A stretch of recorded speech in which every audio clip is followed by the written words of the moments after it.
Oke, Udah, Pak. siap. Saya izin record juga untuk acara kita hari ini. Oke semuanya, Assalamualaikum warahmatullahi wabarakatuh. Salam sejahtera untuk kita semua. Sebelum saya mulai acara, mungkin saya ingin mengucapkan terima kasih dulu nih untuk semua Bapak, Ibu, teman-teman yang sudah mau mengikuti acara kita di pagi hari ini. Nah, training untuk hari ini itu tentang candlestick course. Sebenarnya bulan lalu udah pernah saya bikin juga. Cuma untuk yang candlestick course 2-nya itu, yang next step-nya itu baru jadi minggu ini. Nah, jadi saya pengen refresh dulu nih yang candlestick course level 1-nya. Nah, untuk seminar kita hari ini sih kita santai aja ya. Jadi kalau seandainya ada penjelasan saya yang kurang jelas atau membingungkan atau terlalu cepat, boleh diinterupsi di open mic aja. Jadi kita diskusi bareng-bareng untuk materi di pagi hari ini. Alright, semoga yang ilmu yang saya sampaikan bakalan bisa bermanfaat untuk kebutuhan investasi Bapak Ibu. Nah, kita mulai untuk acara kita pagi hari ini, yaitu untuk candlestick course 1. Next, sebentar. Nah, latar belakang untuk acara kita di pagi hari ini. Nah, dalam analisis keuangan, biasanya kita menemukan 2 jenis analisis dasar. Apa aja sih yang biasa kita dengar? Itu ada analisis teknikal dan analisis fundamental. Analisis fundamental itu apa? Ya, itu lebih ke analisis yang di mana kita membaca laporan keuangan perusahaan, memperhitungkan laporan fiskal, dan lain-lain yang berurusan dengan ekonomi, makro, mikro, untuk menganalisis apakah perusahaan itu bagus untuk diinvestasikan, dan apakah perusahaan itu layak untuk diinvestasikan. Nah, kalau ada lagi yang kedua, itu analisis teknikal, di mana biasanya kita lebih mempelajari pergerakan harga saham melalui sebuah diagram atau chart yang tergambar di berbagai macam instrumen keuangan, pasar keuangan. Bisa di forex, bisa di saham, ataupun bisa yang lagi ramai sekarang itu Bitcoin kan. Mungkin teman-teman udah pernah dengar juga. Jadi analisis teknikal, dasar dari analisis itu ada 2, analisis teknikal dan fundamental. Walaupun di bawahnya nanti makin banyak lagi ada analisis-analisis seperti yang ramai sekarang seperti bandarmologi, itu sebenarnya basic-nya analisis teknikal, membaca data juga. Nah, analisis fundamental sendiri penting nggak sih? Ya pastinya penting. Pentingnya itu buat apa? Ya untuk melihat kekuatan suatu perusahaan. Dengan kita melihat fundamentalnya atau laporan keuangannya itu bagus, kita pasti lebih safety untuk menginvestasikan uang kita ke perusahaan tersebut. Namun, efektivitas dari analisis fundamental itu biasa digunakan dalam rentan waktu jangka panjang. Semakin pendek rentan waktunya, pergerakan harga itu biasanya lebih ke arah komponen psikologis. Jadi, pergerakan harga saham itu yang lebih ke arah psikologis investor saat itu. Investor itu cenderungnya psikologisnya lagi beli atau lagi jual, gitu, pergerakan harga. Nah, salah satu untuk membaca psikologis pasar atau apa yang terjadi di pasar itu adalah menggunakan analisis teknikal. Nah, contohnya apa? Mungkin teman-teman yang di sini rata-rata investor ya, udah memperhatikan tahun ini banyak banget fundamental perusahaan-perusahaan berfundamental bagus. Kalau kita sebut salah satunya seperti Unilever, yang fundamentalnya bagus, besar, sebenarnya masih mencetak laba walaupun mengalami penurunan laba ya di tahun ini. Namun nyatanya harganya di pasar malah terus turun. Apalagi melihat kondisi market sekarang sedang buruk karena pandemi. Nah, faktor negatif dari kondisi market secara keseluruhan akan mempengaruhi harga saham, walaupun secara fundamental tidak berubah. Jadi psikologis negatif, kenapa sih kayak Unilever itu turun saat ini? Ya pastinya lebih ke arah memang lagi pandemi, orang-orang cenderung takut untuk holding saham-saham yang berbasis jual apa sih namanya, berbasis yang retail gitu, dan orang lebih banyak ke arah-arah perusahaan-perusahaan digital yang naik, seperti sekarang kan banyak bank-bank digital yang naik, ataupun maaf ya saya izin mute ya.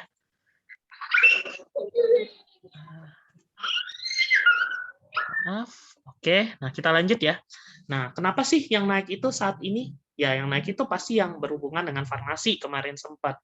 Yang naik itu sempat berhubungan nikel saat baterai listrik lagi rame-ramenya. Jadi dalam jangka pendek, biasanya psikologis yang lebih berpengaruh. atau yang lagi rame-rame aja diomongin.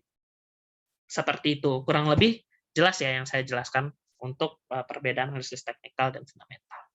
Nah, untuk memulai hari ini juga saya ada suatu quote nih dari salah satu investor yang cukup besar di dunia, Pak Bernard gitu. Nah, bagian terpenting dari fluktuasi pasar bukanlah pasang surut itu sendiri, tapi reaksi masyarakat terhadap perubahan tersebut.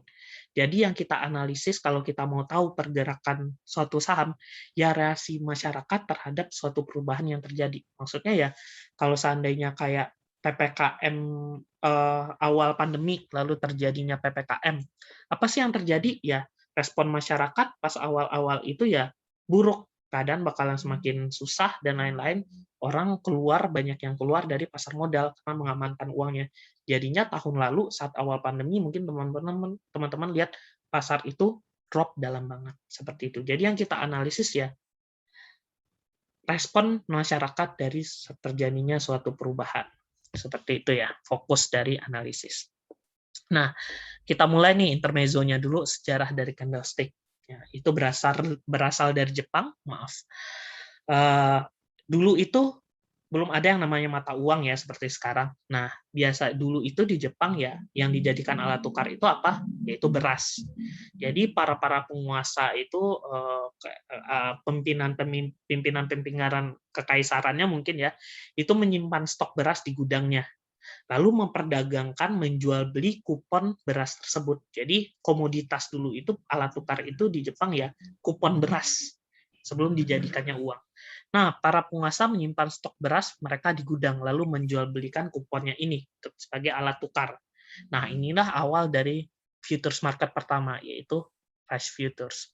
Nah, pada tahun 1700-an ada yang namanya Munehisa Homa, seorang pedagang beras mempelajari semua aspek perdagangan beras, mulai dari aspek fundamentalnya, cuacanya, hingga aspek psikologis pasarnya yang seperti yang kita sampaikan tadi. Psikologis pasar, orang lagi cenderung beli atau orang lagi jual gitu. Setelah menguasai semua hal tersebut, si Homa ini bisa menguasai pasar, jadi saudagar kaya banget, dan tekniknya ini diadaptasikan menjadi metodologi candlestick yang digunakan oleh analis Jepang saat pasar saham baru buka di tahun 1870. Jadi candlestick ini bukan punya dasar yang lemah, tapi dasarnya kuat banget dari seorang yang memang expert di bidang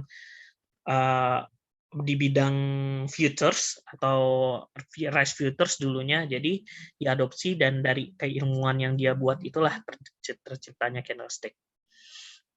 Nah, ini contoh keuntungan dan kekurangan candlestick. Sebelum kita masuk ke cara menggunakannya, pasti kita harus ngerti dulu nih, apa keuntungan dan kekurangan candlestick. Keuntungan yang pertama itu bisa menjadi indikator tercepat untuk melihat indikasi perubahan tren dibandingkan indikator lain. Nah, perubahan tren itu apa sih? Mungkin teman-teman yang ikut training teknikal pertama, itu tahu kalau seandainya tren itu dibagi 3. Ada pasar lagi uptrend, atau lagi naik, ada yang lagi downtrend, ada juga yang lagi set away, atau turun, atau bergerak di range yang sama. Kita pasti nyarinya adalah saham-saham yang lagi uptrend, seperti yang sekarang itu ada BBYB, ada Friend kemarin ya, lalu ada BBKP. Nah, yang kita cari itu biasanya yang baru, yang selama ini set away atau mau turun, dan mulai adanya pembalikan dan dia naik terus. Nah, itu yang biasa disebut reversal. Jadi reversal itu adalah perubahan tren yang darinya turun, set netral ke uptrend. Nah, dengan candlestick ini kita bisa memprediksi kira-kira titik tercepat, maaf. Jadi kita dengan candlestick ini bisa memperkirakan nih, dari candle yang ada kita bisa memperkirakan, oh ini bakalan terjadi reversal. Nah, itu fungsi utama dari candlestick. Jadi untuk melihat momentum lah. Makanya kalau di grup saya sering bilang, oh ini udah mulai mau reversal nih. Nah, biasanya bakalan naik gitu. Nah, penerapan strategi investasi ataupun pertahankan keuntungan. Nah, dari kita mengetahui titik reversal itu bisa dari naik ke turun ataupun turun ke naik ya teman-teman, nggak cuma ada turun lalu reversal naik. Jadi bisa juga yang lagi naik bakalan turun. Nah, dari hal tersebut kita bisa menentukan nih strategi kita. Kalau seandainya udah mau turun ya kita jual. Kalau seandainya udah mau naik ya kita beli. Ataupun kita bisa memperkirakan kita masih mau hold nih sahamnya, kayaknya masih bisa naik, ataupun kita mau jual karena potensinya bakalan turun. Nah, kekurangannya juga ada, yaitu tidak ada satu indikator pun yang bisa mempresentasikan kondisi pasar. Jadi nggak hanya dengan candlestick kita bisa melihat semua aspek, yang nggak bisa. Biasanya dan candlestick itu biasanya harus nunggu sampai akhir sesi untuk memastikan konfirmasinya. Jadi biasa kalau teman yang nanya di grup pasti nanya sesuatu, ini bakal naik atau turun. Dan kalau saya masih ragu, pasti saya bilang tunggu penutupan dulu, yaitu jadi candlestick itu harus terbentuk untuk akurasi yang akurat. Gitu. Nah, biasanya candlestick itu kan hanya menunjukkan momentum. Nah, untuk menunjukkan target harga biasanya dikombinasikan dengan indikator lain, seperti bisa pakai moving average, bisa pakai Fibonacci, ataupun bisa pakai support resistance. Mungkin next time bakalan kita belajar lagi ya untuk indikator tersebut. Jadi, candlestick biasa untuk momentum aja. Untuk menentukan target, kapan beli, kapan jual, biasanya digabung dengan indikator yang lainnya. Oke, nanti contohnya di akhir sesi aja ya. Nah, note pentingnya, ya teman-teman boleh dicatat ya, tadi di screenshot aja, karena materinya nggak di-share. Nah, note penting juga sebelum memulai perdagangan, pastikan kita sudah memperhitungkan risk and reward ratio-nya.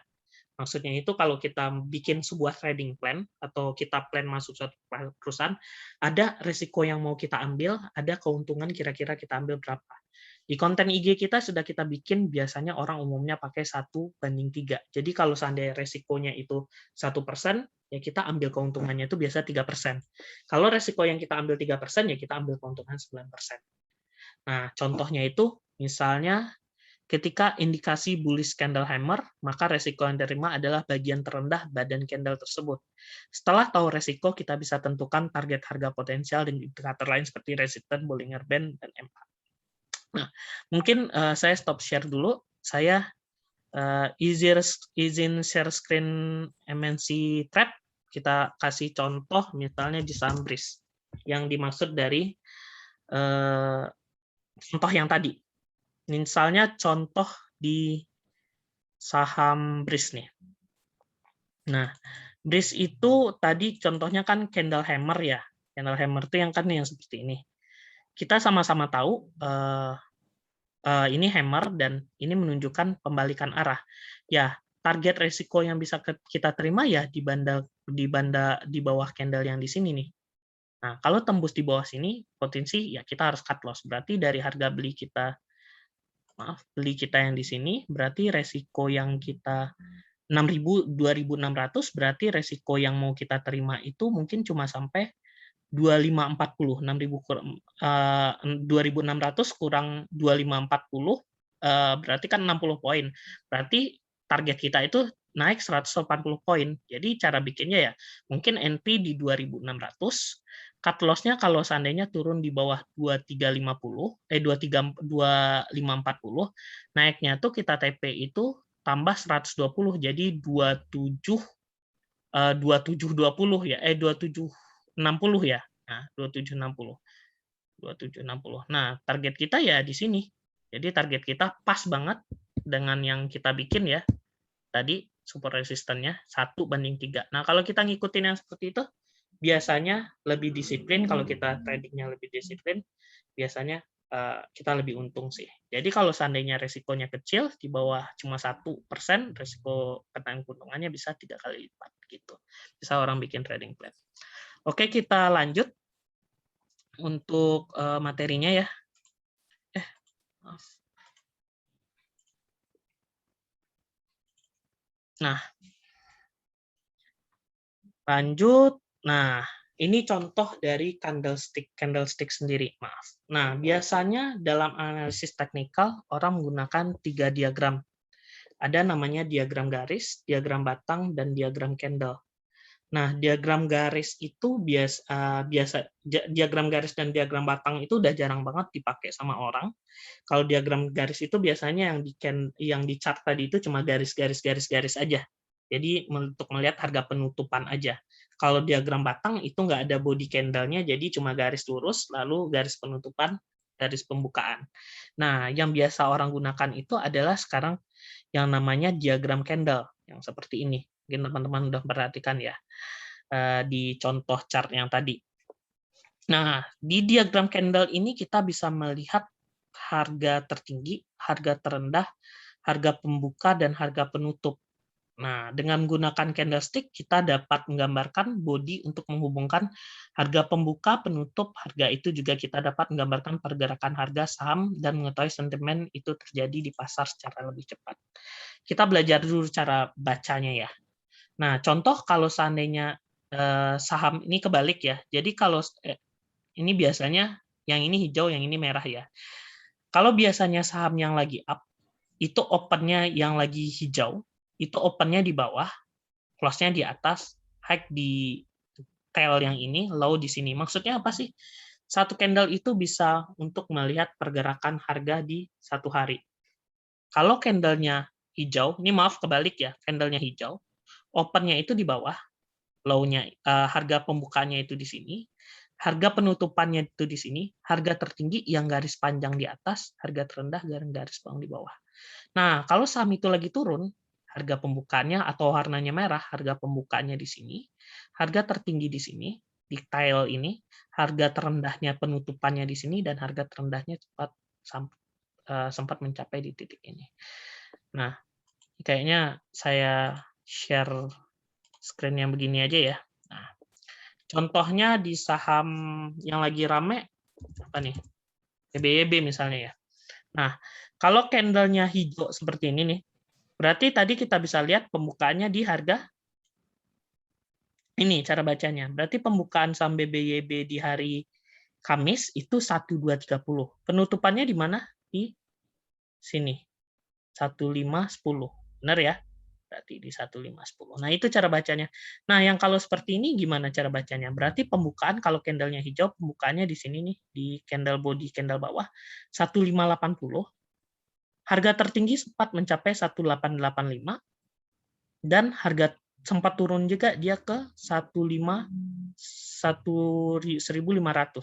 Tapi penutupannya naik di sini 1600. Nah, seperti itu bacanya ya.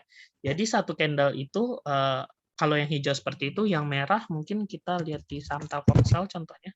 Nah, kalau seperti ini gimana cara baca candlestick?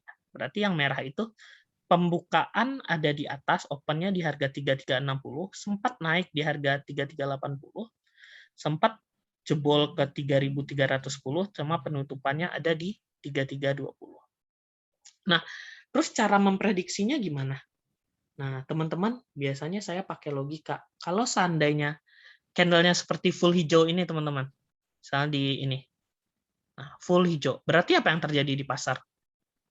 Berarti sedari pagi pembukaan di 3030 ini 3030 waktu itu Telkomsel full naik sampai ke 3170 walaupun penutupannya di 3150. Berarti apa yang terjadi di market hari itu? Berarti yang terjadi di market di hari itu orang terus melakukan pembelian, para bullish lebih banyak, investor lagi belinya. Kecenderungannya kalau lagi banyak yang beli, besok bakal melanjutkan kenaikan atau enggak? Nah, biasanya bakalan melanjutkan kenaikan. Terbukti opening-nya langsung di garis resisten 3.200, besok paginya langsung naik di 3.190, walaupun penutupannya turun kembali. Nah, seperti itu cara bacanya. Jadi, dengan candlestick ini kita bisa tahu apa kecenderungan yang terjadi di pasar, walaupun hanya dengan satu candle.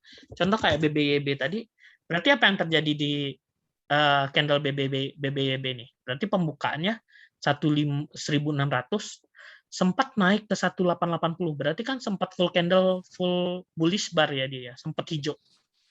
Nah, kalau indikasinya berarti kan dia bisa lanjut naik, tapi ternyata malah nggak kuat, malah dia turun lagi ke bawah. Nah, ke bawah ke 1.500 walaupun penutupan naik lagi 1.600. Berarti apa yang terjadi di saham ini? Berarti kan sempat banyak terjadi penjualan di 1885. Kalau terjadi banyak penjualan, indikasinya apa? Berarti yang tadinya mulai naik, ternyata ada indikasi orang jualan di 1885, orang mulai taking profit, berarti potensinya ketahan di sini nih. Berarti potensinya ada chance besar BBYB bakalan turun. Nah, cari penurunannya ke harga berapa?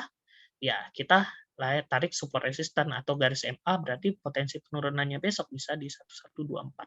Tapi ini indikasi kalau garisnya panjang di atas ini, berarti saham seharusnya bakalan turun. Teman-teman perhatiin aja contohnya saham apa yang mau turun gitu. Nah, friend contoh, garis panjang di resisten 170. Setelah dia menyentuh 170 dan turun, walaupun penutupannya masih hijau, tapi garis panjang atasnya tinggi, besoknya melanjutkan penurunan.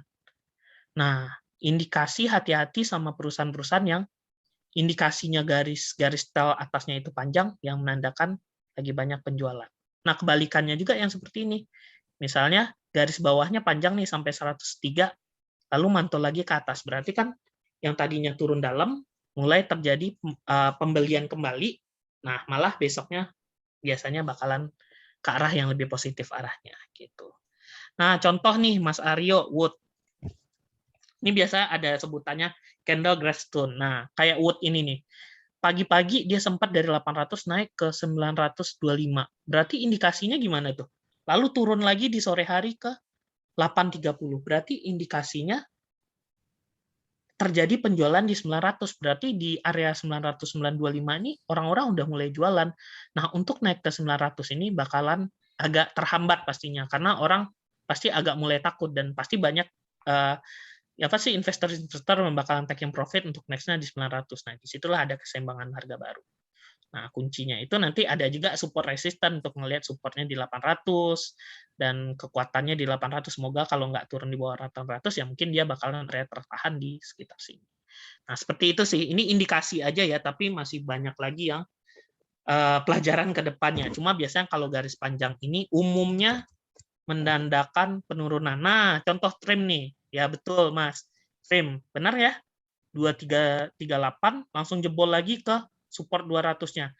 Ini menandakan indikasi turun. Nah, selanjutnya dia malah benar turun.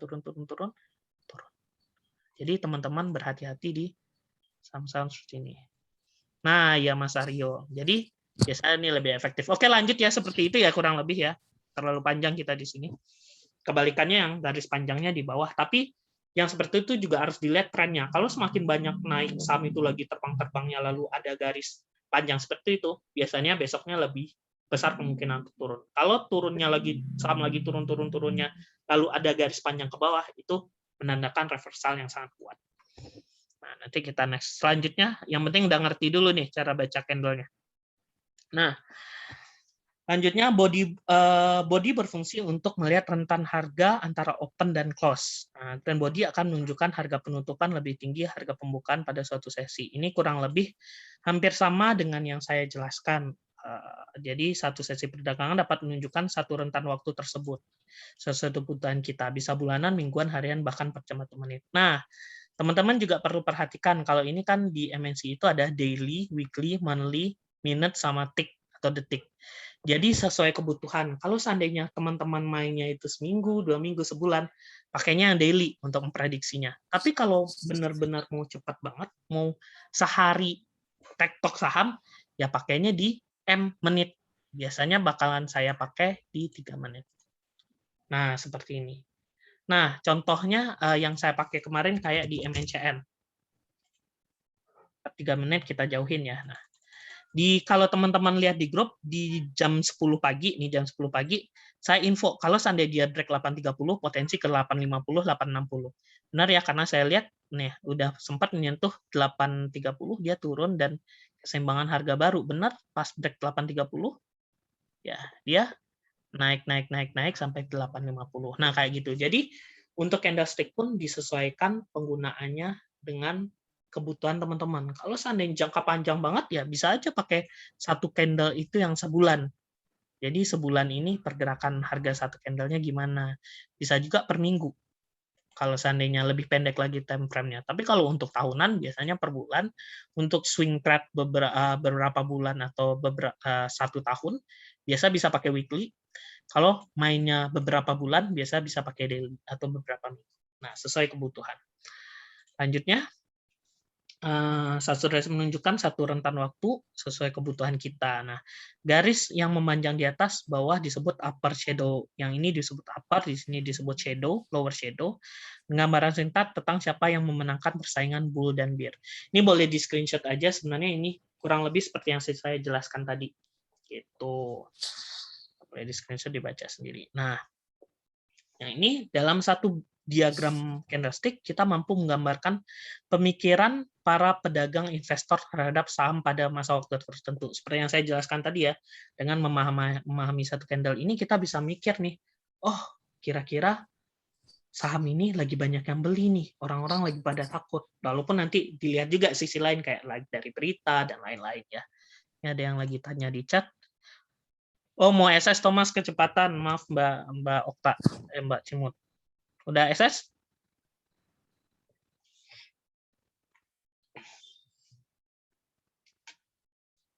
Sudah ya?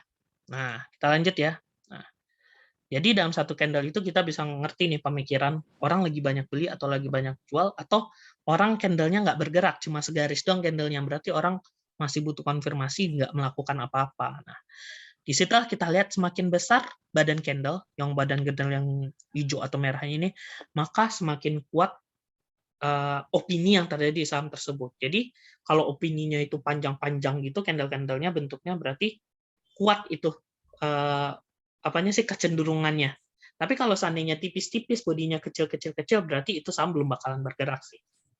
Nah, itu hati-hati. Contohnya mungkin kayak di PSAB ya. Nih, kayak di PSAB. Yang tadinya kecil-kecil-kecil-kecil kan berarti belum bergerak. Nah, turun sampai di sini. Nah, ini potensi bisa downtrend dia kalau seandainya dia jebol di 170. Gitu. Jadi hati-hati sama PSAB itu kalau jebol 170. Maaf. Nah, jadi body candle juga diperhatikan. Nah, contoh sampling data pada gambar A harga naik sampai 30 poin, berarti menandakan sentimen sangat positif pada saham, meskipun sebaliknya pada gambar B menunjukkan penurunan sampai 30 poin menunjukkan sentimen negatif. Nah, gambar A ini kan yang tadinya 50, harga 50 nih, turun sampai 30, cuma habis itu naik sampai 100 dan penutupan di 80. Berarti kan ini kecenderungan besar orang masih melakukan pembelian. Di luar itu ada berita atau apa.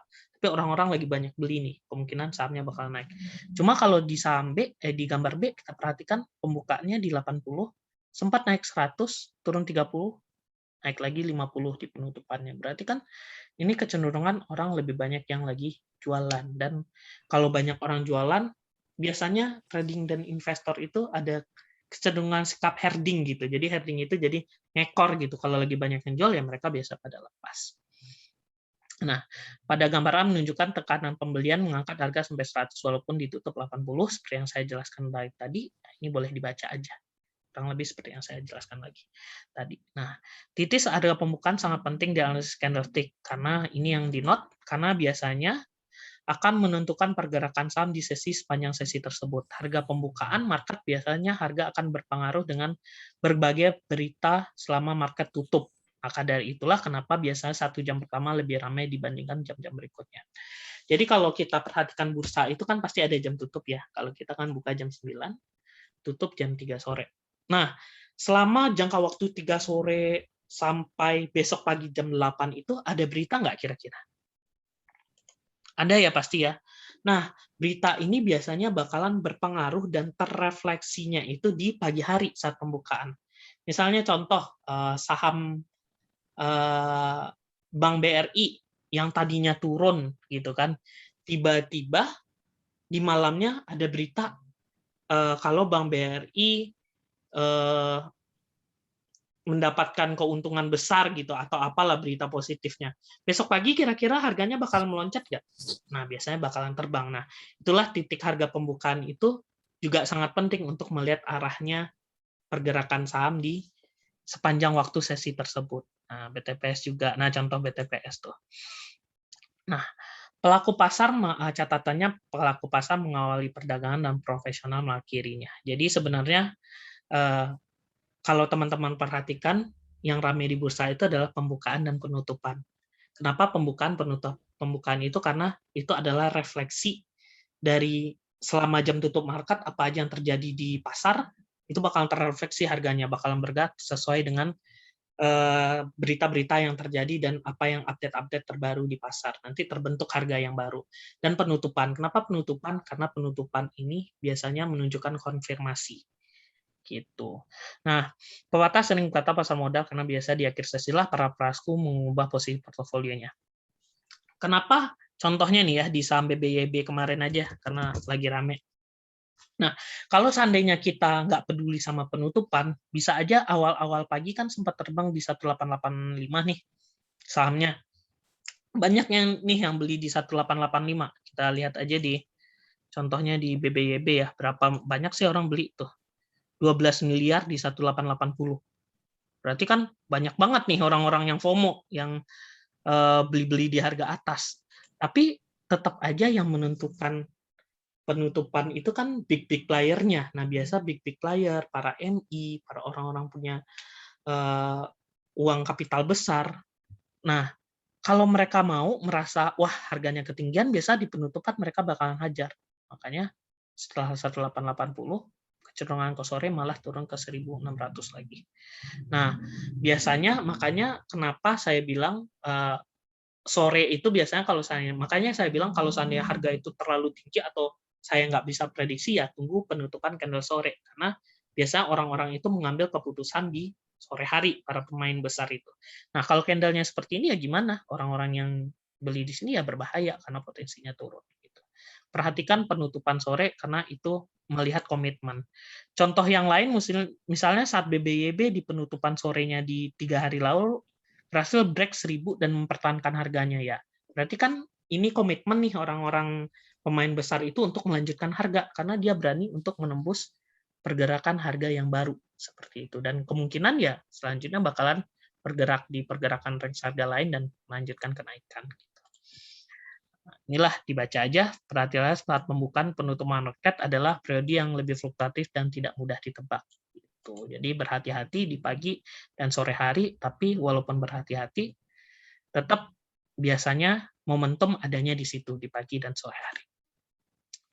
Ini untuk strategi untuk penggunaan candlestick. Melihat kapan terjadinya potensi pembalikan tren adalah keterampilan yang baik, yang wajib dimiliki seorang investor ataupun trader. Dengan pelajari candlestick, kita juga bisa lebih cepat menangkap signal saat terjadi rebound. Jadi kalau ngerti tadi yang kayak garis, yang ngerti pergerakan candlestick itu, kita bisa tahu nih, wah ini saham mau rebound, wah ini saham udah mau turun nih. Seperti itu. Nah, dunia saham ada pepatah, tren adalah sahabat kita. Trader yang sukses ya mengharuskan pelakunya untuk berada di posisi tren yang besar. Indikasi reversal merupakan indikasi warning untuk para trader dalam mengambil keputusan dan atau mempertahankan saham atau menjual sahamnya. Di Jepang ada peribahasa yang mengatakan kita hanya melihat sejauh beberapa sentimeter di depan mata kita, gitu juga dengan analisis candlestick. Yang bisa kita perhatikan, kita bisa melihat tuh ya paling beberapa hari setelah candlestick terbuat, gitu kan. Kecenderungan dalam waktu singkatnya aja, bukan secara pasti dalam jangka panjang. Namun beberapa yang ada kita sebenarnya bisa memperkirakan kedepannya dalam jangka pendek ini seperti apa. Jadi kita lebih punya gambaran luas tentang saham tersebut. Walaupun nanti ada analisis lainnya kayak bandarmologi ataupun fundamental ataupun berita yang bisa menunjukkan ke arah jangka panjangnya ataupun sentimen dan market leader-nya apa. Sehingga kita bisa mengetahui momentum kapan beli dibantu dengan alat analisis teknikal lain, kita bisa memprediksi harga tertinggi dan harga terendah dalam suatu waktu. Kurang lebih paham ya? Maksudnya gitu. Nah, strategi dasarnya juga, walaupun siklus pasar mungkin berubah, ada pertanyaan ya, Mas mau tanya, kalau candle arah kecenderungan berarti next day naik lagi atau bisa turun? Kecenderungan kalau seandainya arah, besar kemungkinan pagi hari bakalan naik. Ini contoh, naik, BBKP, contoh pembukaan berikutnya bakalan naik. BBKP, arah, besoknya langsung naik. Kalau saham yang udah arah, saya berani bilang 99% bakalan naik, melanjutkan kenaikan. Kecuali 0,1%-nya tiba-tiba ada berita besar. Misalnya tiba-tiba malamnya kita nggak ada yang tahu, komisaris atau direkturnya tiba-tiba udah nggak ada lagi. Nah, bisa jadi berubah. Nah, tapi kemungkinan besar kalau full bullish begini mah, besoknya melanjutkan kenaikan. Jangan kan full bullish kayak yang kayak hammer gini pasti melanjutkan, yang bullish kayak gini, walaupun bullish kayak gini nih, tapi paginya sempat naik walaupun sedikit, tapi tidak kuat. Gitu. Candle ARA itu yang naik 25%. Nah, buka itu udah pasti naik. Nah, kita juga harus nih candle-nya seperti ini, volumenya tinggi. Nah, besok paling ARA lagi sih yang seperti ini. Nah, kayak gitu. Kecenderungannya bakalan lanjutkan kenaikan gitu ya. Nah, kita lanjut ya. Oke. Walaupun siklus pasar mungkin selalu berubah tren dan downtrend, namun perubahan tren tidak akan muncul tiba-tiba. Perubahan tren terjadi secara perlahan dan bertahap. Dan ada kondisi psikologis yang mendasari. Nah, karena itu ketika saya sering infokan terjadinya pembalikan tren atau reversal di grup, bukan berarti reversal itu langsung dari turun banget, langsung balik ke naik banget. Ataupun dari naik banget, pasti turun, lalu langsung turun jebol gitu. Enggak. Tapi sesungguhnya ada perubahan tren tuh ada waktunya. Jadi teman-teman tuh bisa, ada waktunya turun, netral, baru naik. Namun kondisi reversal kemungkinan frekuensi semakin besar, namun tetap belum dapat dipastikan gitu. Jadi kalau teman-teman jangan takut pakai teknikal, contohnya di saham apa nih? Contoh di saham Telkomsel ya. Saat terjadi penurunan, penurunan ini kan lagi downtrend nih, turun ya nggak kita beli. Nah, saat mulai terjadi reversal pasti ada waktu nih. Nah, 3-4 hari dia bergerak sudah mulai melandai naik, ternyata break resisten yang di sini full bullish, nah perlahan-lahan dia bakal naik. Jadi tren itu nggak bakalan berubah satu hari, pasti ada waktunya. Begitupun turun, saat dia turun sebenarnya udah menandakan nih indikasi kan, sampai titik ini nggak kuat, dia jebol full merah, jebol MA5, turun, naik, pelan-pelan dia turun. Gitu. Jadi pasti ada tandanya sih kalau seandainya terjadi penurunan. Telkom ya maaf, beda. Iya Telkomsel anak perusahaan. Makasih koreksinya Mas Telkom. Ya Telkom sama Telkomsel beda ya, teman-teman. Contohnya juga BBRI. Nah, BBRI ini udah mulai pembalikan arah nih, teman-teman. Yang tadinya turun, naik, turun. Nah, di sini udah mulai reversal nih. Harusnya dia secara tren dia bakalan melanjutkan kenaikan untuk BBRI. Apalagi Unilever pun saya lihat ada indikasi pembalikan yang tadinya turun, naik, mulai koreksi, turun, naik, koreksi, nah ini. Tapi belum bisa dipastikan, mau konfirmasi ya dia harus break resisten 5.000 dulu. Nah, kayak gitu menggunakan teknikal itu. Tapi sudah mulai melandai, nah ini sudah mulai netral. Kalau udah netral ya kita lihat lagi apakah dia bakal naik turun. Tapi kalau seandainya positif, break resisten, nah ini udah pasti saya suruh beli sih nanti. Gitu. Oke, lanjut ya. Jadi perubahan tren itu nggak satu hari, jadi teman-teman jangan takut untuk telat. Gitu. Nah, ini contoh gambarnya nih. Contoh gambar yang biasa terjadi dalam kenaikan saham atau penurunan saham.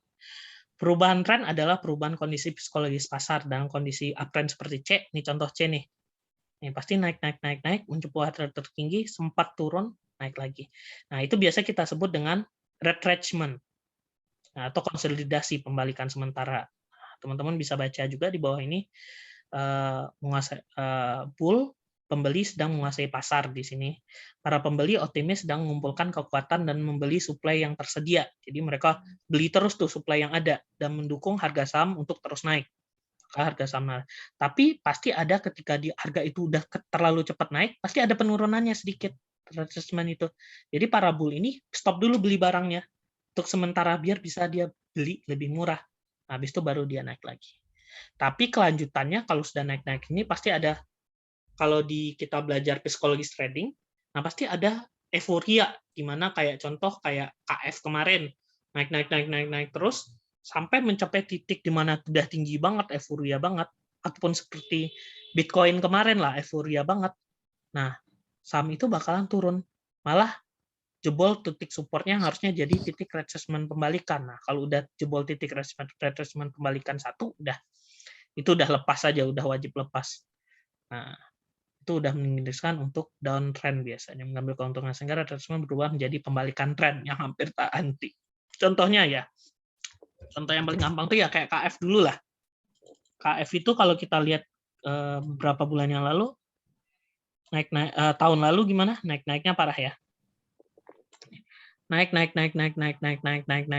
sampai ada tanda reversal nih dari sepanjang bawah, udah turunnya nggak lepas sampai sekarang pun masih melanjutkan penurunan. Udah. Dan saat kenaikan KF pun ada retracement kan. Ini naik, ada retracement, ini naik nih, ada retracement, ini naik. Nah, kalau retracement-nya harusnya kan di sini nih, di 5.800 atau 6.000 dia naik lagi, ternyata jebol, wah itu udah habis. Seperti itu. Atau yang lagi uptrend, BBYB tadi bisa jadi retracement nggak? Bisa jadi. Bisa jadi retracement, turun di 1.200, dia mantul lagi, ya dia lanjut naik lagi. Gitu. Nah, makanya jual dulu, nanti saya rock di sini. Apalagi friend bisa jadi retracement nggak? Ya bisa jadi ini. Friend itu naik, pasti ada retracement-nya turun, naik lagi, turun. Nah, break resistance-nya naik lagi, nah retracement lagi, terbang jauh lebih tinggi lagi. Ibaratnya dia ngumpulin isi bensin dulu lah untuk melanjutkan kenaikan.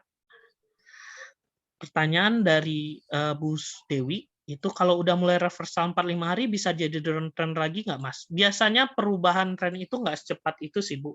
Contohnya, tapi dilihat juga dari titik support resistennya. Jadi harus dihitung juga support resistennya. Cuma biasanya 4-5 hari itu harusnya biasanya bakalan retracement sih. Kalau seandainya naiknya 25%, 25%, 25% ya. Cuma ya pasar fleksibel, kita lihat lagi dari support resistennya. Nah, kalau friend emang resistennya di 170 dan naik tinggi banget, ya wajar dia koreksi dulu. Tapi ya kita perhitungkan ya koreksinya sampai mana. Bisa jadi sampai 130, bisa jadi dari sini dia mantul lagi cepat ininya. Retracement-nya. Seperti itu ya. Kalau udah mulai reversal, pada bisa jadi downtrend lagi nggak, Mas? Ya, makanya balik lagi, misalnya contoh apa ya? Contoh Unilever ini deh, ini kan udah ada retracement nggak Unilever ya? Misalnya udah mulai reversal 4-5 hari bisa jadi downtrend lagi. Oh iya ya. Misalnya udah reversal nih, ini kan ada tanda reversal nih Unilever. Bisa nggak dia turun lagi? Ya bisa aja. Makanya kita perhatikan support 4.200 ini. Nah, tapi biar aman, kalau Bu Dewi mau aman ya, dia tunggu pembalikan arah 5.000, break 5.000, ini bisa terbang. Gitu, buat memastikan konfirmasi reversalnya. Lalu yellow gimana? Yellow itu ini ya, yellow. Nah, untuk yellow sendiri kan kita udah lihat trennya nih kan lagi bullish nih, Mas. Lagi retracement, bullish. Nah, ini kan dari bullish udah mulai retracement lagi nih, udah mulai konsolidasi lagi walaupun nggak turun dalam. Seharusnya trennya masih bakal naik selama dia masih di atas 300. Kuncinya di 300 ini. Nah, makanya Mas pasang trading plan, pasang target TP-nya kira-kira berapa. Cuma ini masih bakalan melanjutkan kenaikan. Ya, selama di atas 300. Tapi kalau seandainya dia lagi naik-naik, turun, jebol 300, MA-nya makin menukik, indikasi udah ada candle seperti ini lagi, yaitu berhati-hati gitu. Gitu aja sih teknikal itu memperkirakan kira-kira gimana. Nah, ada lagi Mas Arki, Mas, kenapa sih ada saham yang false break resistant? Kenapa bisa kayak gitu? Kenapa saham bisa false break resistant ya? Karena berarti kan kenapa sih adanya resistan itu? Resistan itu kan titik orang sudah mulai bakalan jual sahamnya, kecenderungan orang-orang yang beli di bawah bakalan jual sahamnya, Mas. Titik yang biasanya orang-orang bakalan jual saham. Bisa jadi mereka tuh naikin sedikit, break resistennya sebentar, kayak misalnya resisten di 300 nih. Nah, mereka naikin sampai 320, mereka mulai jual lagi. Nah, kenapa bisa kayak gitu? Berarti yang jual masih lebih banyak daripada yang beli. Kalau seandainya yang jual masih lebih banyak, yang pembelinya kurang ya lama-lama nggak habis barang itu, ya lama-lama bakalan turun lagi karena kecenderungannya ternyata yang jual ini banyak banget, yang beli nggak sanggup untuk nembusin, ya dia turun lagi. Turunnya kemana ya? Ke garis support berikutnya. Nah, bisa kayak gitu ya, ya karena nggak mampu bullnya untuk nembus ini, untuk nembus bearish-nya disebut biasanya kalau tekniknya. Bukalapak hipokinetika melanjut. Nah, bisa jadi Pak, sebenarnya dibilang anjlok ya, memang anjlok sih turun ya, bisa jadi memang karena orang-orangnya pada pindah ke bull dan ke buka. Dan kenapa ini bisa turun juga karena berarti harganya mungkin sudah terlalu ketinggian gitu. Atau emang fokus orang nggak ke sini lagi. Cuma untuk major trendnya masih di atas MA 60. Kuncinya di sini nih, di 2450 gitu. Bukan berarti berita itu bagus, lalu saham itu bakalan pasti naik juga. Bukan berarti kalau seandainya kita bilang bagus-bagus nih bakalan naik MTK, ya orang-orang pada sell ya turun-turun juga. Makanya kita perhatikan itu pergerakan harganya. Makanya ketika dia udah nggak sanggup kuat kayak udah mengindikasikan 3.000 nggak kuat nih, di sini juga mengindikasikan kemarin itu kan MTK udah ada indikasi turun nih ya. Orang buktinya jualan ya, dia bakalan jualan terus sampai ke titik support berikutnya. Pengalaman saya seperti itu sih ya. Gitu. Lalu ini nanti saya jawab-jawabin lagi ya, kita beresin dulu nih sampai titik ini. Ini udah jelas ya. Sampai gambar D. Oke. Nah, kayak gini contoh penggunaannya. Analisis candlestick ini. Nah, di sini salah satu contoh fungsi candlestick sebagai indikator pembalikan arah bekerja dengan mengkomunikasikan teknik candlestick dan support resistant. Support resistant udah tahu ya cara bikinnya sama resistant. Jadi tarik garis di mana kecenderungan harga terjadi perubahan gitu. Nah, contohnya seperti ini. Kita bikin garis di gambar E. Setelah penurunan yang dalam, ini kan ada penurunan nih contohnya. Dari titik support tersebut, candle dengan tail panjang dan body candle tebal terbentuk. Nah, ini udah konfirmasi kuat banget. Bisa dibilang 80% lah bakal naik, 70% lah bakal naik. Nah, berarti ini ada indikasi adanya bull baru yang melakukan volume pembelian. Nah, volumenya juga harus perhatikan, kalau tinggi udah makin oke lagi nih indikasinya. Nah, berarti secara psikologis, menurut bull gambar E, harga saham saat ini sudah di titik yang rendah. Jadi menurut kenapa dia membalik sepertinya, berarti kan orang udah nganggap ini harga rendah banget gitu. Nah, disitulah reversal terjadi dan downtrend itu menjadi netral gitu. Begitupun yang F, contoh yang lagi naik-naik tinggi nih, karena ada garis tinggi nih. Di wilayah resisten dia malah turun. Nah, ini bisa menunjukkan mulai reversal yang tadinya uptrend mulai netral dan bisa jadi downtrend. Gitu, seperti yang kasus yang kita lihat aja. Nah, seperti ini. MTK tadi kan lagi bullish di titik resisten 3.000 di 2960 nggak sampai 3.000, orang-orang udah mulai jualan. Melandai, naik lagi, melandai. Ya kalau jebol MA60-nya itu udah downtrend gitu. Jadi kuncinya di sini nih, kalau jebol dengan volume tinggi di bawah 2440 atau 2400 lah, itu udah habis sih. Harusnya dia bakalan ke arah 2000. Jadi hati-hati tuh MTK tuh. Nah, lanjut. Itu salah satu gambarannya ya. Pentingnya harga penutupan. Nah, ini. Dalam analisis teknikal, hampir seluruh praktisi menekankan pentingnya harga penutupan seperti yang saya bilang tadi pada satu sesi perdagangan. Karena hal ini dapat menunjukkan komitmen dalam perdagangan. Jadi komitmen investor atau para bullish-nya itu emang pengen naikin harga atau enggak. Makanya itu harus dilihat dari penutupan. Bayangkan saya ketika suatu perdagangan suatu saham ditutup new high nih, dia lagi naik tinggi-tinggi banget. Seperti contohnya apa yang new high, MTK tuh new high tuh hampir ke 3.000. Ini bisa menjadi indikasi bahwa saat ini pasar bersedia membayar harga lebih pada saat itu dan bersedia mempertahankan harga walaupun resiko berita dan ketidakpastian saat penutupan market. Jadi kenapa penutupan itu penting? Kalau contoh kasus dalam new high seperti saham-saham yang mencetak harga tertinggi terbaru, kalau orang-orang itu berani bayar di harga tersebut, berarti kan mereka berani ambil resiko kalau terjadi berita atau saat sesuatu terjadi di keesokan harinya. Nah, berarti itu konfirmasi mereka bakal melanjutkan kenaikan. Ini bisa dibilang konfirmasi yang cukup kuat. Dengan kata lain, pelaku pasar saat berkomitmen menaikkan harga untuk keesokan harinya, menunjukkan pasar bersedia untuk memiliki permintaan baru dalam saham tersebut. Kurang lebih paham ya penutupan, pentingnya penutupan itu, yaitu untuk lihat konfirmasi kekuatan suatu perusahaan. Apa sih yang lagi new high ya? Saya nggak ada gambaran nih. Ya kalau buka nggak bisa dicontoh ya, ini udah pasti lanjut naik. Kayak agro ya. Agro sempat new high nih. Nah, agro ini kan new high ya kalau nggak salah kita lihat.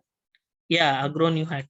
Nah, kalau agro ini ya dia new high terus ya, berarti kan untuk balik ke kayak keseimbangan harga di 1.000 ke 1.500 kan dia bakalan lebih susah. Kenapa orang nembusin ini berarti kan udah konfirmasi untuk keseimbangan harga yang baru gitu. Iya, Mas. Iya, betul Mas Dimas. Contohnya bank ya, Arto. Nah, kalau seandainya udah tembus-tembus. Jadi setiap pergerakan itu pasti ada garis-garis apanya sih? Range strikes kayak di Arto ini di 2.000 sampai 2.500. Jadi ada range pergerakannya itu, ada kotak-kotak pergerakannya itu. Kayak di sini kan 3.000 sampai 4.000 range keseimbangan harganya gitu. Nah, kalau seandainya dia berhasil break di keseimbangan harga di break kotak yang ini di atas 4.000 berarti kan dia konfirmasi untuk melanjutkan ke kotak yang baru gitu, keseimbangan harga yang baru, range keseimbangan harga yang baru. Nah, 4.000, nah nanti bakalan jadi support 4.000, mungkin di 5.000 untuk resistennya. Gitu ya, kurang lebih paham nggak sih maksud saya? Saya agak susah jelasinnya. Kayak IHSG nih, di 6.100 ke 6.300, berarti kan kotaknya ini, range pergerakannya bakalan bergerak di sini sekarang. Selagi belum break 6.300 ya dia nggak bakalan ke titik keseimbangan baru. Dengan adanya harga penutupan di atas garis dari titik kotak ini, garis kolom apa sih range keseimbangan ini, ya dia nggak bakalan ke keseimbangan yang baru. Itu sih untuk melihat komitmen itu. Siap, thank you Mas. Akhirnya ada yang paham maksud saya. Nah lanjut. Nah pentingnya harga penutupan juga itu. Nah contohnya seperti ini. Begitupun sebaliknya, kalau seandainya ini kita tutup ini ya, kita tutup yang garis ini, baliknya, ketika saham lagi turun nih, di box yang set away konsolidasi ini, lalu titik merahnya tepat di titik support, nah ini belum tentu menunjukkan kebaikan, belum tentu hal yang bagus, bisa jadi dia jebol support, bisa jadi dia mantul, jadi ini masih 50-50 lah kalau kotak merahnya tepat di garis support.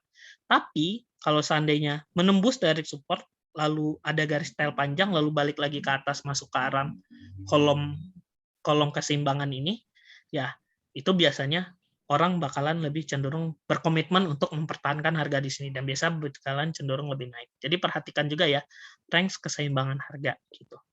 Nah, itulah mengapa harga penutupan sangat penting, bahkan biasa lebih penting daripada saat harga berjalan karena menunjukkan konfirmasi dan komitmen. Nah, untuk hari ini cukup itu, saya jawab pertanyaan dulu ya, karena banyak tadi pertanyaan-pertanyaannya. Untuk selanjutnya itu sih, masih bakalan, apa sih namanya, bakalan ada untuk minggu depan, bakalan lebih ada lagi untuk materi selanjutnya gitu, melanjutkan materi yang sekarang. Oke, kita sampai tadi nanya tentang selama lagi, sampai mana kita tadi? Sampai fast break ya. Nah, Mas Farhan nanya, LPKR gimana Mas? Soalnya mau lagi tutup. Nah, LPKR kalau tentang dari beritanya kan sebenarnya kurang bagus. Dan lihat dari teknikalnya gimana nih, Mas? Lagi downtrend dan lagi di support 140.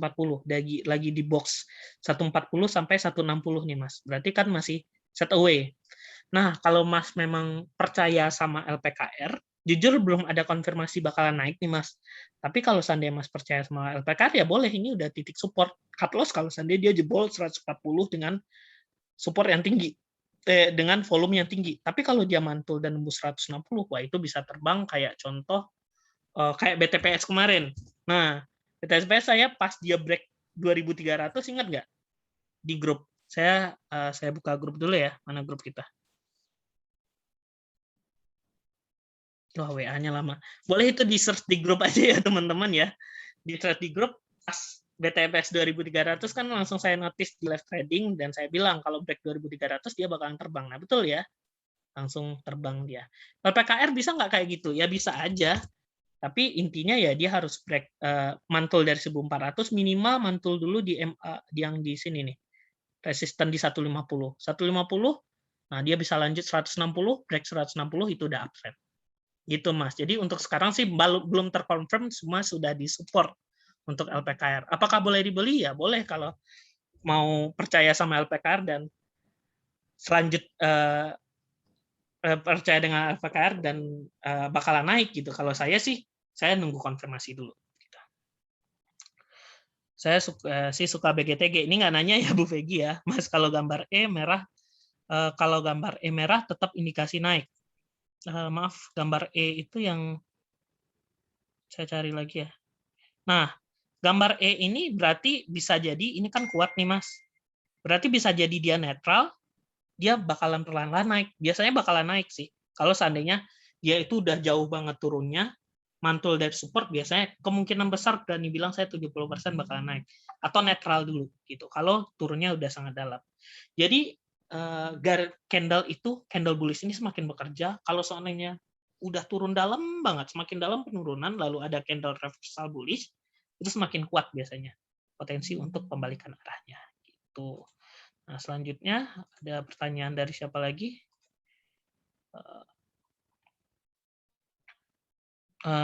yang saham-saham teknologi, paham Mas Mariki mau tanya untuk menentukan batasan TP ada acuannya nggak? Atau hanya ngerasa cukup aja? Ya, acuan tiap orang itu biasa beda-beda. Kalau Mas lihat saya trading pribadi ya, ini saya liatin 4 hari saya trading ya. 493. Nah, ini realize gain and loss saya. Saya beberapa hari ini ya main ya tipis-tipis banget tuh, 30.000 cuan-cuan-cuannya 30.000, 40.000. Nah, pernah juga kayak bulan kemarin saya cuan friend kan 28 juta nih. Jadi tergantung fleksibel sih Mas kalau saya pribadi ya. Nah, bulan sebelumnya bulan 6 cuan saya itu 7 juta, kadang saya 500.000, kadang saya tunggu ini. Jadi tergantung market, tergantung memang dari awal saya udah nentukan, wah saya mau masuk saham ini udah cukup lah segini udah saya jual gitu. Atau saya mau main private, tapi biasanya 1-3% gitu. Kalau seandainya mid frame kayak friend itu, mid frame-nya ya saya targetin itu ya kayak 10-20% gitu. Jadi balik ke Mas lagi ya, awalnya itu gimana? TP kecepatan itu nggak apa-apa ya. Itu kan target pribadi masing-masing, jangan nyesel. Kalau seandainya kita nyesel di market, apapun yang kita lakukan nyesel. Saya cuan 28 juta jual di 133. Kalau ngebayangin friend sekarang di 170 kemarin, saya nyesel banget, Mas. Makanya di situ saya sering bilang belajar kata cukup gitu. Mas, sesi untuk menentukan super ada nggak? Oh, iya ingat Mas saya masuk. Iya, sesi menentukan dari super tuper. Nanti lagi ya saya bikinin candlestick dulu diberesin. Reg issue gimana? Nah, terakhir Mas Farhan, perusahaan reg issue itu kan menurut saya kalau seandainya perusahaan itu mau reg issue kan, perusahaan itu kan dapat, mereka mau jual sahamnya ke publik untuk dapat dana segar lagi. Benar nggak?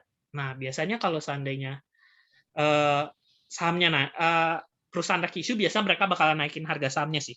Biasanya kenapa? Biar mereka bisa dapat modal lebih besar di saat momen reg issue. Intinya reg issue adalah perusahaan mau jual sahamnya ke publik lagi biar dapat modal baru, kemungkinan besar harganya bakalan ditinggiin, dinaikin harganya gitu. Berarti mau beli friend sekarang oke nggak? Ya menurut saya, kalau saya sih nunggu 130, cuma untuk sekarang trennya masih bullish, tapi nggak tahu sih. Nanti lihat lagi, yang pasti trennya masih bullish, masih bisa naik untuk friend Mbak Okti. Ya di sekitar. Oke, sip. Paling itu untuk hari ini. Semoga yang saya sampaikan bermanfaat. Terima kasih yang udah dengerin ocehan saya di pagi hari ini. Selamat siang semuanya. Sampai ketemu minggu depan untuk candlestick course yang kedua. Kalau ada pertanyaan lanjutan bisa di. Selamat siang.